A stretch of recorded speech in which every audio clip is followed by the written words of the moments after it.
Premier livre des Chroniques, chapitre 20. L'année suivante, au temps où les rois se mettaient en campagne, Joab conduisit le gros de l'armée. Il ravagea le pays des enfants d'Ammon et vint assiéger Rabba, tandis que David restait à Jérusalem. Or Joab bâtit Rabba et la détruisit. Et David prit la couronne de dessus la tête de leur roi et la trouva du poids d'un talent d'or. Et il y avait des pierres précieuses. On la mit sur la tête de David, qui emmena de la ville un fort grand butin. Il fit sortir aussi les habitants et les mit en pièces avec des scies, des herses de fer et des faux. David traita de même toutes les villes des enfants d'Ammon.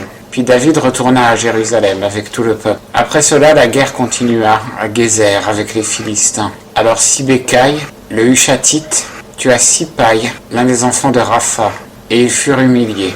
Il y eut encore guerre avec les Philistins.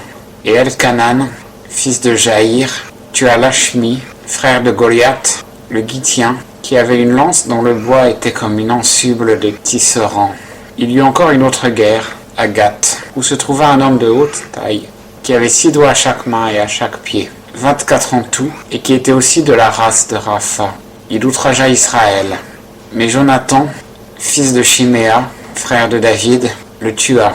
Ceux-là étaient nés à Gath, de la race de Rapha, et ils périrent de la main de David et de la main de ses serviteurs.